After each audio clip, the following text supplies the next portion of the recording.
What is going on, guys? Your boy Guns here, and today I'm gonna update my Liliya build. I'm going to update my Liliya build. I'm gonna be taking the time this month to be updating you guys with the main 3 marches that I'm using. So I'm gonna start off with my Liliya Thea and Liliya Valen. First of all, let me show you some numbers here so you guys can see like what kind of damage I've been doing with my Liliya. So if you see here with Liliya, we have 290 million PvP kills with her.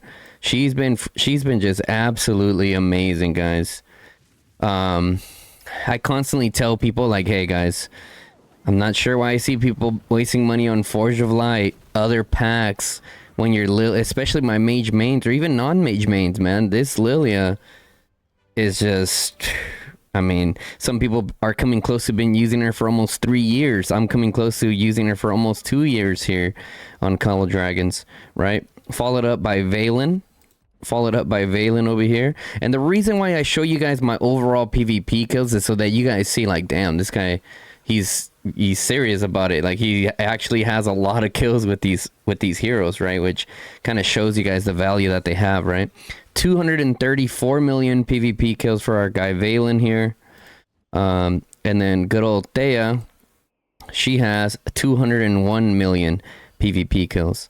Okay, so that's definitely what's been working out the best for me there. And let's go into the builds, okay? Let's go into the builds right away.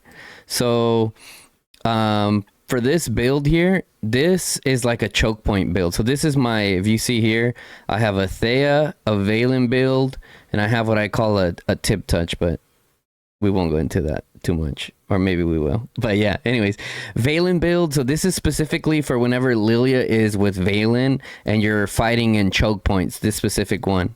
If you're not fighting in choke points, the only thing I would switch is switch over to Magic Maelstrom. That's the only thing I would switch from this build. So if you look at energy boost, 8% chance to deal to add an additional damage to rage skills and that deal damage to multiple targets, right? So you can get an additional target, 8% chance. And whenever you are fighting in choke points, you want to have the energy boost on. I know that not everyone has the luxury to flip-flop talents. So if you don't have that luxury, just go ahead and keep your Magic Maelstrom, right? That kind of helps it all around. All right, so that's for my Liliya Valen build, and you can see here. Now, don't worry, I will show you guys merit reports too, and we got Caged Animal here, right? Some people like to go Thirst for Blood. I've done good with both of them, I'll be honest, but I prefer Caged Animal because I get max stacks. Because as mage mains, like one of our main things to do is hit these damn tanks that keep coming out, especially when you're playing against alliances like Echo, right? All right, and to the next one.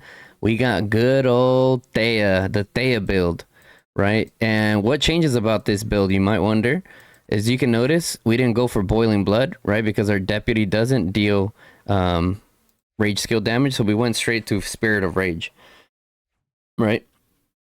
Bam, bam. And over here we went Magic Maelstrom. And a key ingredient. Key ingredient is putting the Orb of Protection. Why did I put my extra point here?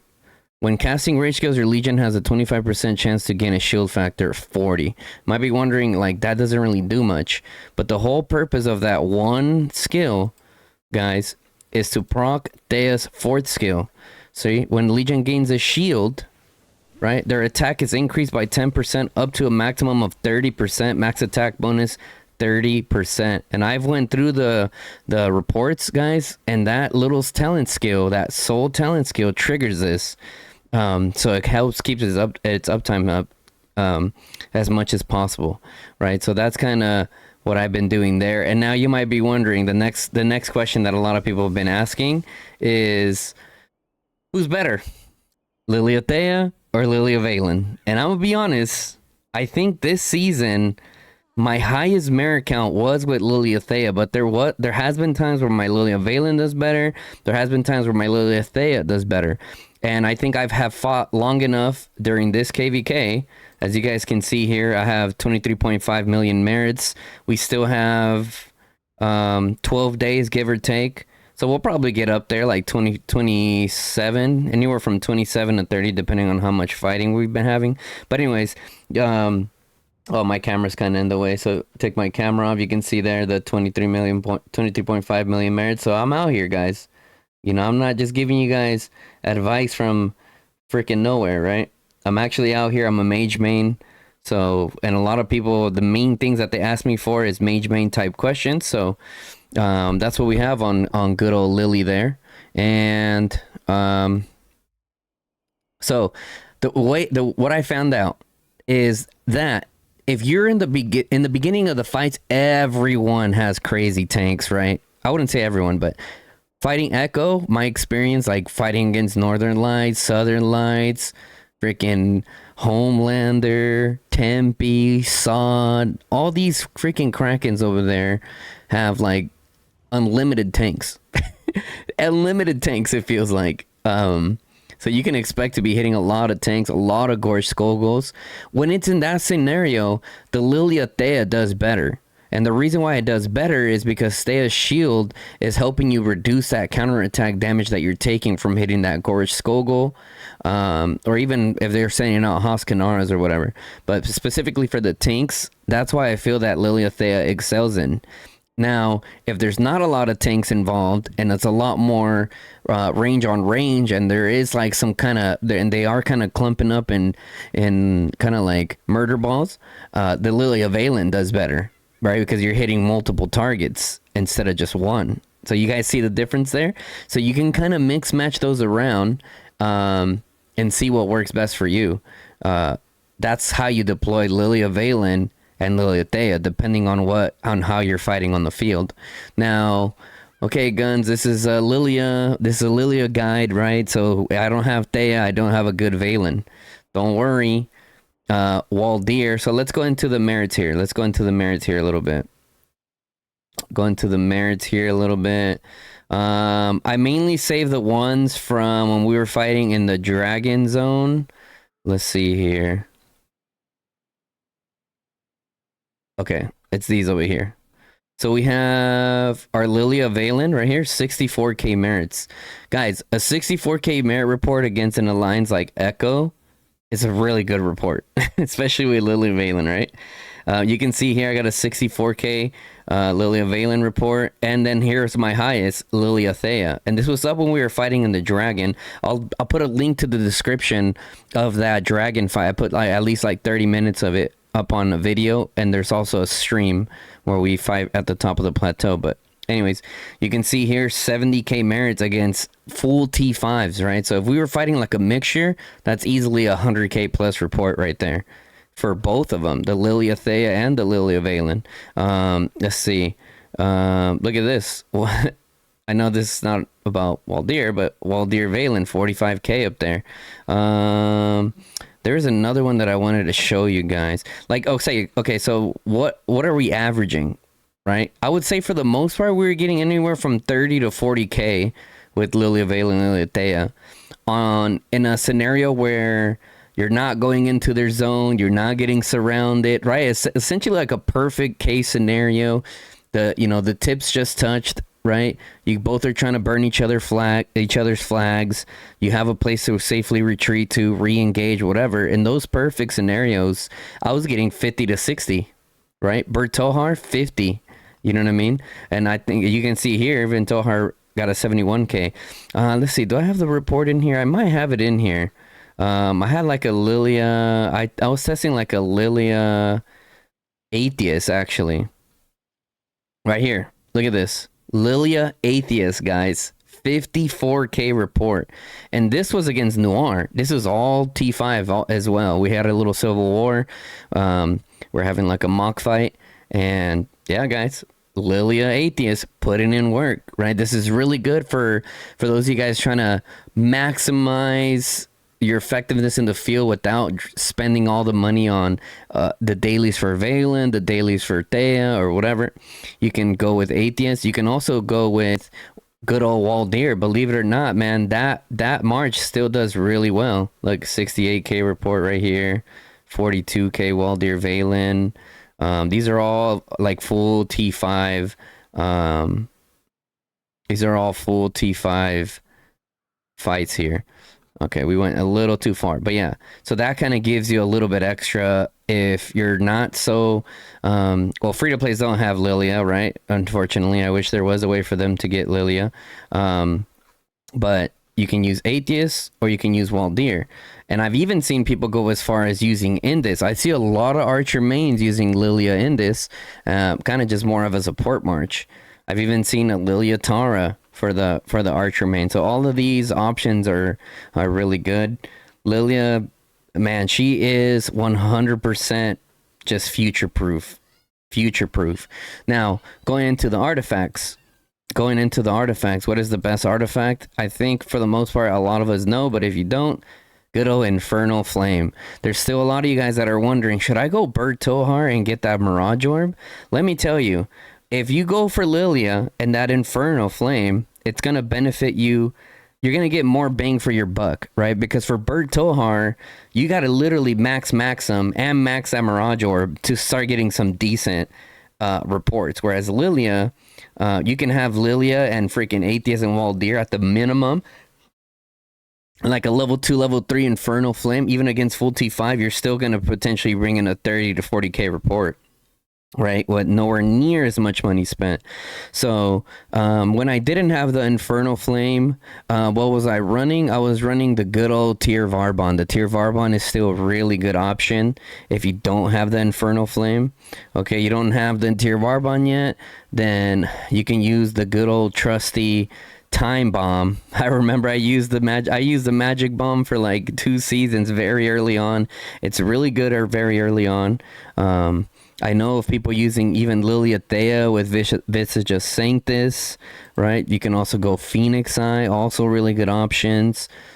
People even go Breath of Gigantus, but if I had to choose like the top ones, for sure Infernal Flame is the top one. But the other ones that are mentioned are also some really good options for you. Now, going into the pets. I got my good old Sapphire Phaedrake here that I named after Hulkston. Shout out to our boy Hulkston. So here we go. This is what I have. Now, this is not a perfect build. Obviously, as some of you guys are like, ooh, not 310 spirit, bro. Yeah, I know. Trust me. I spent 2,000 regen pots trying to fix it until I just fully gave up until they increase the value of landing a legendary to get legendary style base attributes and skills, right? But not to really fully go into that. If I was trying to make this in my mind what I think might be the perfect pet, I know some people, you can switch out Elemental Harmony with let me actually go into the pet thing so I can actually move some of these around. You guys see Liliya? Okay, you can switch Elemental Harmony if you want with Intense Pain Bloom. Technically, when I went through in the calculator, the Intense Pain Bloom instead of Elemental Harmony was doing more damage based off the pet calculator, which I'll put a description to that in a link in the description to the pet calculator. Shout out to Roni for creating that website. But the reason why I didn't go with Intense Pain Bloom, guys, is because Intense Pain Bloom is tied to what? Scorch, Hoarfrost, and Ensnare. I'm like, you know what? I need to make this pet universal for no matter what kind of magic hero comes, I could just slap it on there. Why? Because then you got Bird Tohar, right? Let's just say Bird Tohar just came out. You're trying to put a pet on them to, you know, kind of see what they can do. All right, you put your Sapphire Phaedrake, guess what? Your Intense Pain Bloom doesn't work. You're screwed. So that's why I ended up going with Elemental Harmony, regardless if Intense Pain Bloom technically will do more damage, right? And so in order for my pet to be perfect or close to perfect, I would say Advanced Follow-Up is what I'm going to be putting next. At the end of the season, I'm going to have like 8 eggs from the end of season. So I could buy the Advanced Follow-Up if I wanted to right now. But in anticipation that they're going to add Greatest Height skins, we're kind of holding back on it. So I think our pet is in a pretty good spot. So this is a S tier pet, right? This is a S tier pet. The lights guidance in there kind of triggers me a little bit, but I'm being patient, guys, and not replacing that just yet until we figure out what we want to do. So we're kind of just leaving that for now. Now, if you're not trying to waste as much money as I did here, because it's a lot of money, this is kind of more of my Mr. Sneaky pet, right? This kind of goes on my secondary. if I end up running like Waldy or Valen out there, right, or some variation of that form, then I'll throw in this Mr. Sneaky Pet. And even this one's like relatively pricey, guys. Because this is $50, this is $50. You could even keep it at 1 star, guys. Even at 1 star, like you're like, I wouldn't say like, oh my god, you have an amazing, like this pet right here is like, I would say it's B tier. I would say this is a B tier pet, not fully A tier, right? Because we don't have any 3 stars, so that's a another one that we have there. Do I have any more? But yeah, the Sapphire is definitely the best one for Liliya Valen, guys, hands down. I've tried testing it with our good old Shadow Phaedric over here, but it didn't necessarily work out. Let's see, have we covered everything? We went over both talents, we went over the artifacts, we went over pairings, and we went over pets. And yeah, guys, on that note, make sure that you guys get your Liliya, especially my mage mains. Like, if you are mid-spend, low-spend, or you somewhat spend some money in the game and you consider yourself a mage main and you don't have a Liliya maxed, you're not a mage main. You have to have Liliya max, bro. Like, that's like trying to be an archer main and not having Mag Zay in a good position. Like, what are you doing? Right? So I hope that you guys found it useful, guys. I'm glad I finally got around to updating this. It's been months, so I'll be trying to get better about updating my guides for you guys.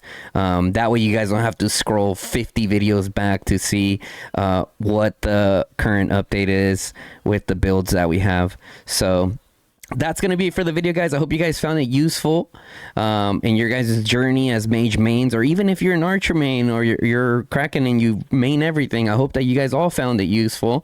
I do hope that Liliya, I don't think it'll happen, but it'd be cool if free-to-plays can actually get her eventually, right? Maybe soon.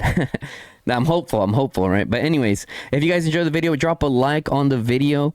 If you're enjoying this content and don't want to miss out on content like this, right? Because you want to stay up to date with the top and greatest, right? Tested against other top kingdoms. Because I promise you, if you use these builds against T4, even if you're T4 and especially if you have T5, you are gonna cook, bro. I promise you.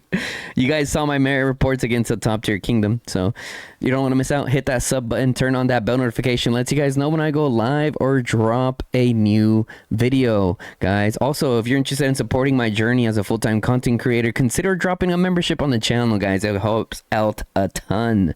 Thank you, guys. Until next time, it's your boy Guns, and I'm out. Peace out.